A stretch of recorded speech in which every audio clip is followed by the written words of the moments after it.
Hello बच्चों, कैसे हो आप सब लोग। आई होप बढ़िया कर रहे होगे सब लोग। पढ़ाई लिखाई कैसी चल रही है? अच्छी चल रही होगी। चलो शुरू करते हैं हम लोग। अब हम लोग थोड़ा बेसिक मैथ्स कवर कर लेते हैं। इससे क्या होगा, थोड़ा सा जो तुम्हें इनिशियल प्रॉब्लम आती होगी ना, कोई भी टॉपिक हमारा आएगा, स्टार्ट किया, उसमें पता चला पैरीमीटर पूछ दिया गया, क्या होता है, एरिया क्या होता है, पता ही नहीं हमको। मतलब पता तो है लेकिन कैसे निकालते हैं, इसकी यूनिट क्या लगाते हैं, कभी मीटर लगा देते हैं, कभी बोलते हैं मीटर स्क्वायर लगा दो। तो वही सब चीज़ें क्या है आज हम क्लियर करेंगे, ताकि तुम्हें आने वाले टाइम पे क्या हो, दिक्कत ना हो। तो देखो हमारी क्या टॉपिक बेसिक मैथ्स है, इसमें हम लोग बेसिक बेसिक चीज़ें कवर करेंगे ताकि तुम्हारा फाउंडेशन बन सके। जब तुम्हारा क्या होगा, नींव बन जाएगी अच्छी, तब क्या होगा, आगे क्वेश्चन बहुत इजीली सॉल्व कर पाओगे। तो हम लोग देखो आज टॉपिक क्या कवर करने वाले हैं, बताएंगे 1D शेप क्या होते हैं, 2D शेप क्या होता है हमारा, पैरीमीटर क्या होगा, हर एक उसका डायग्राम का देख लेंगे, रेक्टेंगल का स्क्वायर देखेंगे, पैरेललोग्राम का सबका देखेंगे। पैरीमीटर हो गया, एरिया भी उसी का देखेंगे सबका। तो सबसे पहले हम लोग देखते हैं कि 1D डायमेंशन शेप हमारा होता है क्या है। 1D का मतलब क्या होता है, डी स्टैंड फॉर डायमेंशन, ठीक है। तो एग्जांपल देख लेते हैं, जैसे लाइन। अब हम लोग बोल देते हैं कोई लाइन खींची ऐसे ही, ए से लेके बी पॉइंट तक कितनी, इसकी डिस्टेंस जो है, लेंथ है वो कितनी है, 5 सेंटीमीटर। अब इसमें हम पूछेंगे तुमसे कि ये 1D क्यों है, तो तुम भी यही कहोगे कि यही सवाल तो मेरा भी है, 1D होता क्या है। तो 1D का मतलब सिर्फ यही होता है कि उसमें केवल लेंथ होगी, ना तो विड्थ होगी ना कोई हाइट होगी, ठीक है। तो केवल एक ही डायमेंशन मतलब होता है, एक ही चीज होगी उसमें, लेंथ ऑनली। ठीक, मैं तुमसे कह दूं कितनी है मोटी है लाइन, तो क्या कहोगे, कोई नहीं है, क्योंकि लाइन जब हम लोग बनाते हैं तो एक पॉइंट लेके जैसे पॉइंट लगा देते हैं, इसका कोई विड्थ कोई डायमेंशन कोई हाइट नहीं होती। वैसे ही जब हम लोग लाइन बनाते हैं तो केवल उसकी क्या है, लेंथ हो सकती है उसमें। तो इसमें क्या है, लेंथ है। अगर विड्थ की बात करें तो विड्थ होगी क्या, नहीं है। एरिया तो निकाल ही नहीं सकते, एरिया के लिए हमें क्या चाहिए होता है, लेंथ चाहिए, विड्थ चाहिए, या तो अगर किसी 2D डायग्राम्स का निकालना होगा तो हमें हाइट भी चाहिए होती है। तो इसमें क्या है, केवल लेंथ दी गई है, विड्थ नहीं है, ना कोई एरिया है। तो क्या ये हमारा 1D डायमेंशन में आएगा, बिल्कुल आएगा। ठीक है। अब 1D अगर क्लियर हो गया हो, जैसे स्केल हमारी होती है, स्केल से तुम बोलते हैं कि इसको एक लाइन खींच के दिखाओ, तो यही बोलते हैं ना कितनी लंबी लाइन खींचनी है हमको। ठीक, तो वो बोलते हैं, सर बोल दिया, मैं बोल दूं तुमसे कि 10 सेंटीमीटर की लाइन मुझे खींच के दिखाओ, तो क्या करोगे, सीधे सीधे स्केल रखोगे और एक लाइन यहाँ से लेके यहाँ तक क्या करोगे, खींच दोगे। तो उसमें केवल तुमने मुझसे क्या पूछा, लेंथ ही तो पूछा कि सर कितना लंबा चाहिए आपको, लाइन कितनी लंबी चाहिए। तो मैं बता दूंगा कि नहीं 5 सेंटीमीटर दे दो या 7 सेंटीमीटर दे दो। तो उसमें केवल क्या है, लेंथ है, ठीक है। अब तुम्हारी क्या हो गई होगी, लेंथ, ये 1D डायमेंशन कंप्लीट हो गया होगा। और एग्जाम्पल हमारे, जैसे तुम रोड पे जाते हो तो पूछ देते हो ना कितना डिस्टेंस है यहाँ से लेके जो बिग में डेस्टिनेशन पे जाना होगा, तो उसकी भी तुम केवल यही पूछते हो कि कितना यहाँ से शुरू किया और यहाँ मान लीजिए तुम्हें पहुँचना है, तो उसकी भी लेंथ ही तो देखते हो, मान लो 12 किलोमीटर है। तो रोड भी हमारी जो होगी वो क्या होगी, 1D डायमेंशन का ही एग्जाम्पल है, ठीक है। अब आई होप समझ आ गया होगा आपको। अब हम लोग क्या करते हैं, 2D शेप पे जाते हैं। तो 2D शेप भी क्या है, हमारे आसपास ही की सारी चीज़ें हैं जो हम लोग रोज़ देखते हैं। हमारे पास कोई रखा हुआ माचिस डब्बी है, क्यूब हो गया, स्क्वायर देख लेते हो कहीं भी, जैसे अपने घर के टेबल वेबल देख लो, अगर चौड़ी सी थोड़ी बनी हुई है, तो ये सब 2D शेप में आते हैं तुम्हारे। और जो तुम्हारे बुक में देखेंगे वो तुमने देखा होगा, क्यूब हमारा बना होता है, उसमें देखा होगा क्यूबाइड होता है, उसी में स्पेयर देखे होगे तुमने, पैरेललोग्राम देखा होगा, और ये सब बहुत सारे डायग्राम देखे होंगे, सारे 2D शेप्स में आते हैं, ठीक है। तो एक एक करके पहले तो देख लेते हैं 2 डायमेंशन शेप होता क्या है हमारा, जिसमें क्या हो, लेंथ भी हो, विड्थ भी होगी और हाइट भी होगी। वो सब चीज़ें किस में आएंगी, हमारे 2D शेप में, ठीक।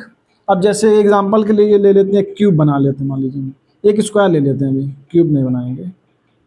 अब देखो इसमें क्या है, अगर मैं तुमसे कह दूं कि इसकी विड्थ कितनी है, कितना ये चौड़ा है, बोल दिया 2 सेंटीमीटर मान लो, और ये हाइट की बात करें या लंबाई की बात कर ले तो मान लीजिए क्या 5 सेंटीमीटर हो गया हमारा, ठीक है। तो इसमें क्या है, इसमें दो चीज़ें आ गई, लेंथ भी आ गई, विड्थ भी आ गई। देखा जाए अगर मैं स्क्वायर बराबर से रखूंगा, अगर 2D शेप ही इमेजिन करना है तो इसको स्क्वायर के फॉर्म में बना लेते हैं, ठीक है, ऐसे, ठीक। तो इसमें क्या है, पीछे का हिस्सा ये, आगे का हिस्सा ये दिएगा, ऊपर भी है, तो इसमें क्या हमारी हाइट भी होगी, क्या। तो इसमें सारी चीज़ें मिल गई हमको, हाइट भी। तो ये देखने में जो लगे, जैसे तुम्हें एक एग्जांपल दिखाते हैं, ये देखो, ये एक शेप है तुम्हारे पास, इसमें क्या है, ये हमारी क्या हो गई, लेंथ हो गई। ये अगर ऐसे रखेंगे तो ये हाइट हो जाएगी, अगर ऐसे रखेंगे तो ये हमारी विड्थ चौड़ाई मान लीजिए, या लेंथ मान लीजिए। ये जो ऊपर वाली होगी क्या होगी, ऊंचाई होगी, हाइट होगी इतनी ये। ठीक है। और ये कितना मोटा है, ये इसके क्या बता रहे, विड्थ बता रहे कि ये कितना मोटा है, ठीक है। तो ये क्या है, 2D शेप में आएगा। ऐसे बहुत सारे तुम्हें मिल जाएंगे एग्जांपल, एक और ले लेते हैं। ये देख लीजिए, ये सिलेंडर शेप में है ना आपका, ये देखिए, ये भी सब 2D शेप में आते हैं, ठीक है। तो आई थिंक समझ में आ गया होगा कि जिसके पास लेंथ है, विड्थ है और हाइट है, ये सारी चीज़ें किस में आती हैं, हमारी 2D शेप्स में आ जाती हैं। अब इन्हीं क्या हो गया, हमें अगर शेप्स पता चल गया कि क्या 1D होता है, क्या 1 डायमेंशन होता है, 2D मतलब 2 डायमेंशन शेप कौन कौन से होंगे, फिर तुमसे कहा जाता है कि तुम बताओ पेरीमीटर क्या होगा, इसका एरिया बता दो क्या होगा। तब तुम्हें लगता है हाँ डायग्राम तो पता चल गया क्या होता है, बट अब पेरीमीटर क्या होता है, एरिया क्या होता है, हमें पता ही नहीं है। तो पहले समझेंगे हम लोग पेरीमीटर। उससे पहले समझ लेते हैं थोड़ा सा। मान लीजिए ये आपका एक प्लॉट आपने ले लिया इस तरह से, पापा ने खरीदा होगा, अभी तो आप पढ़ रहे हो, आगे चल के खरीदोगे। मान लीजिए प्लॉट लिया आपने। अब क्या पापा बताते होंगे ना कि हमने लिया है कि मान लीजिए इतनी उसकी चौड़ान है, ये वाली 5 सेंटीमीटर, इतनी उसकी लेंथ अंदर डेप्थ है मान लीजिए 7 सेंटीमीटर, ठीक इतना है। अब उसके ऊपर घर बनवाओगे बाद में, लेकिन पहले क्या होगा, मान लीजिए प्लॉट खाली ज़मीन पड़ी है तुम्हारी, पापा ने बोला कि इसको अगर घेराव नहीं कराते, बाउंड्री नहीं कराएंगे तो कोई और कब्जा कर लेगा। तो बोलोगे हाँ बात तो सही है। तो जो हम किनारे किनारे ही तो इसकी बाउंड्री कराएंगे कि हमें पता चल जाए हमारा एरिया कहाँ से लेके कहाँ तक का है, पूरा कहाँ से स्टार्ट हुआ है कहाँ पे खत्म, पता चला दूसरे का भी प्लॉट लगा हुआ है यहीं पे। तो अपना दूर से आइडेंटिफाई कैसे होगा, जब हम लोग क्या करेंगे, चारों तरफ इसके बाउंड्री करा के और यहाँ पे लगा देंगे गेट, ठीक। अब हम दूर से आएंगे तो पता चल जाएगी ये मेरा प्लॉट है। तो उसमें क्या है, सब जगह तुम्हारे डायमेंशन भी और हाइट विड्थ सब दी गई, लेकिन अभी क्या जब बनेगा तब उसकी हाइट होगी, बट अभी प्लॉट में केवल क्या है, लेंथ है और विड्थ है, ठीक। अब समझते हैं हम लोग पेरीमीटर कैसे। तो पापा ने क्या किया, यहाँ से लेके यहाँ तक चारों तरफ तो उन्होंने क्या करा दी, बाउंड्री करा दी। तो जब बाउंड्री कराएंगे हम लोग, यहाँ से शुरू करके यहाँ से ख़त्म करके वापस यहीं सब खत्म करके पूरा चारों तरफ करा दिया। तो जब जितना फेंसिंग कराई हमने, वही क्या होता है, पेरीमीटर।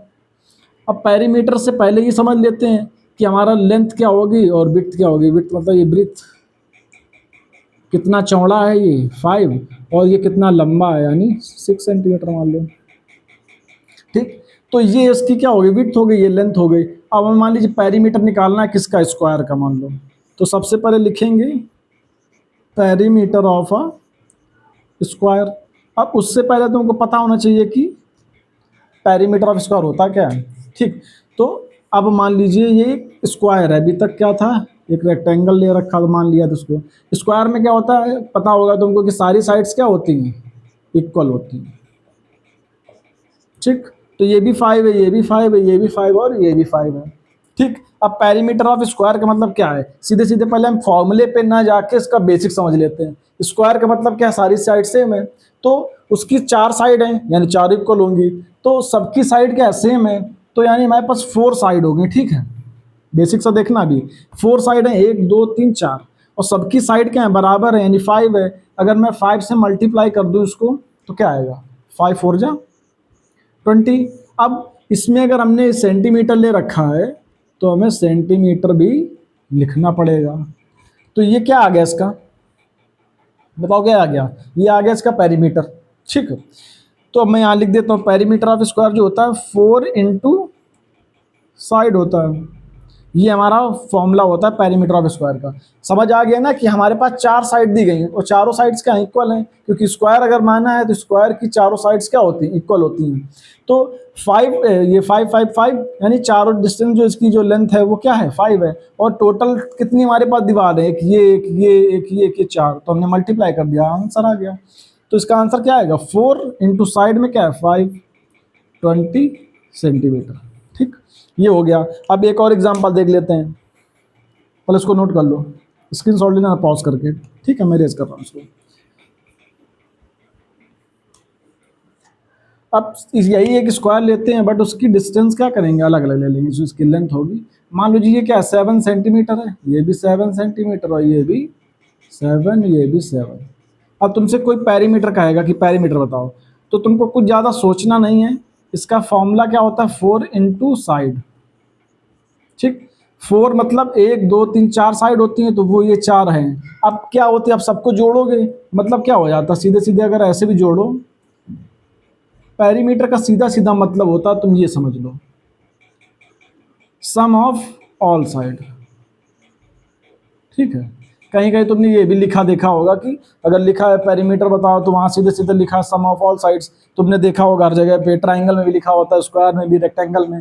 तो कहोगे आप कुछ अलग बता रहे हो, डायरेक्टली फॉर्मूले ये तो हर जगह मिल जाते हैं। बट इसका बेसिक जो कॉन्सेप्ट है वो ये है कि हम लोग क्या कर देते हैं, सबको ऐड कर देते हैं। सारी साइड्स हमने इक्वल कर दी, ये हमारा किसके इक्वल आ जाएगा, 7 7 14 21 और 28।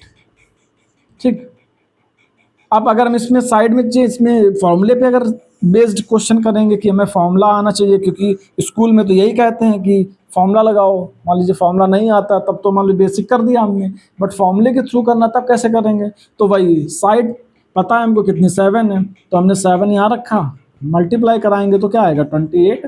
और सबसे मेन इसकी यूनिट लगाना ना भूलना, क्योंकि हमें डिस्टेंस कैसे पता चलेगी कि सेंटीमीटर में दिया गया, मीटर में दिया गया, क्या है 7 क्या है पता ही नहीं है। तो सेंटीमीटर दिखाता कि नहीं, हम लोग लेंथ की बात कर रहे हैं, कहीं ना कहीं किसी डायमेंशन की बात हो रही है ना, कि हमारा हाइट तो नहीं दी गई है, कोई लेंथ तो नहीं दे रखी है, कैसे पता चलेगा हम लोग क्या कर रहे हैं कि एक 28 क्या आ गया है। तो यूनिट लिखना मैंडेटरी है।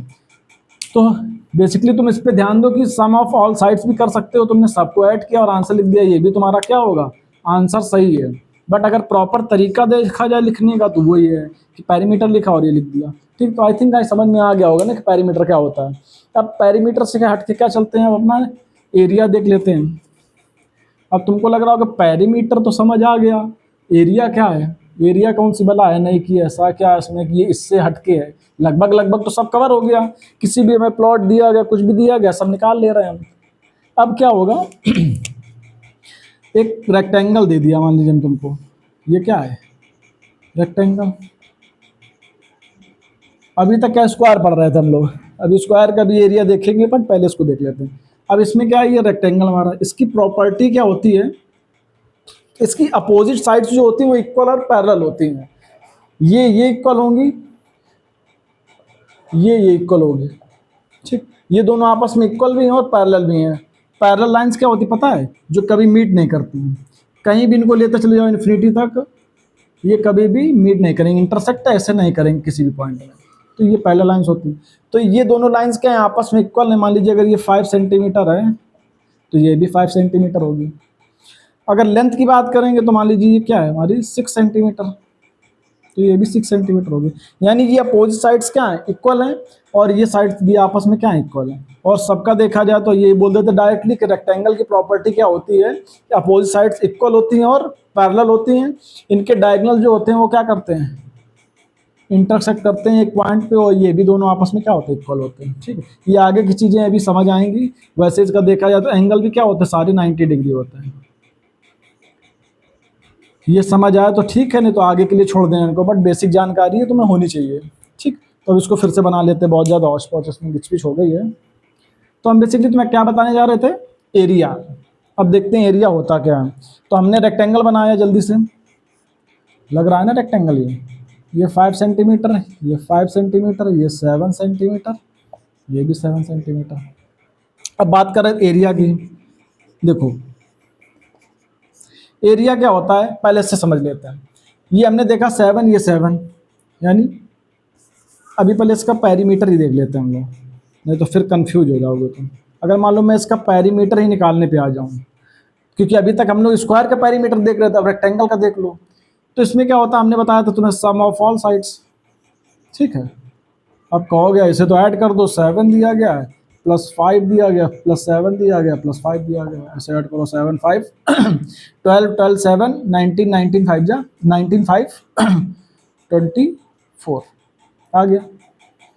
अब अगर फॉर्मूले से देखा जाए तब कैसे करोगे, अब इसमें तो साइड्स अलग हो गए, हम तो ये कर नहीं सकते कि 4 दिया गया इंटू साइड्स कर दें, है ना। दिमाग में तो यही आ रहा होगा कि सर लगाओ 4 इंटू साइड्स कर दो, खत्म काम, जय माता दी। बट ऐसा नहीं होगा। अब इसमें क्या साइड्स हमारी चेंज हो गई, केवल 2 ही साइड्स इक्वल हैं, ये भी साइड्स आपस में इक्वल हैं, बट चारों एक साथ इक्वल नहीं है। इसके लिए क्या करेंगे, होगा ना, क्योंकि हमने पहले जो सीखा, अगर तुमसे कोई और पूछ देता, मान लीजिए इसमें हम क्या डायरेक्ट पेरीमीटर बताने जा रहे थे, इसमें एरिया, अगर पेरीमीटर इस शेप का कवर ना करते तो शायद तुम्हें समझ ना आता कि क्या करते हैं हम लोग, क्योंकि इसमें सारी साइड्स इक्वल नहीं है, तुम ये 4 इंटू साइड नहीं लगा पाओगे। तो ये समझ आना चाहिए। हर एक शेप का क्या होता है, पेरीमीटर अलग होगा, एरिया अलग होगा, क्योंकि फॉर्मूले हर उसमें अलग अलग लगने लगते हैं। बट कॉन्सेप्ट मेन वही होता है कि सम ऑफ ऑल साइड्स कर सकते हैं हर किसी में, अगर लेकिन अगर फॉर्मूले की बात करें तो सब में क्या होगा, अलग होगा। अब इसका भी देख लेते हैं फॉर्मूला क्या बनेगा। वैसे देखते हैं सम ऑफ साइड, तो देखते सम ऑफ ऑल साइड्स कि आंसर तो हमारा 24 आ रहा है। बट अगर फॉर्मूले की बात करें तो इसका फॉर्मूला मतलब देखो ऐसे, देखो 7 + 7 यानी ये क्या है, एल है, ये भी एल है, ये क्या हमारी विड्थ है यानी चौड़ाई हो गई। अब यानी 2 L हैं, L + L + 2B हो गई +B। तो फॉर्मूला देखो कहाँ से बना, ऐसे डायरेक्टली कहीं से नहीं होता कि नहीं नहीं ये लकी ड्रॉ निकला और एक फॉर्मूला निकला है रेक्टेंगल का, ऐसा नहीं होता। ये फॉर्मूला बनता कैसे है, ये शेप से ही पता चलता है कि से आया कैसे। 2 लेंथ थी तो हमने 2 लेंथ लिख ली, 2 विड्थ, 2 हमने विड्थ लिख ली। अब दोनों का क्या करेंगे, LL + क्या हो जाएगा, 2L हो जाएगा प्लस 2 विड्थ अगर जोड़ेंगे तो क्या ये भी 2B हो गया। ठीक, अब देखो दोनों में 2 क्या है, कॉमन है, तो हमने इसको बाहर निकाल लिया।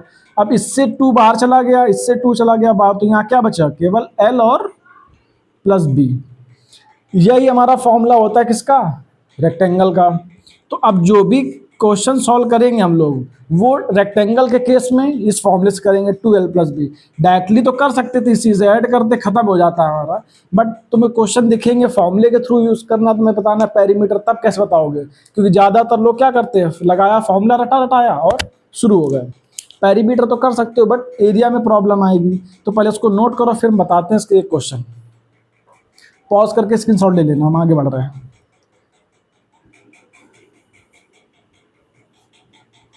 ठीक, हो गया होगा नोट। अब देखते हैं, हमने कहा कि इसका हमने ये देख लिया फॉर्मूला, तो तुमको ये मिल गया 2L + B। अब हमें क्या करना है, L की डेप वो रख दो सीधे सीधे। अब हमें सोचना नहीं कि कौन कितना दिया गया किसका, बस हमें वैल्यू उठानी, वो भी L की एक बार देख लो 7, तो L की वैल्यू हमने 7 लिख दी। विड्थ देखनी 5 रख दिया।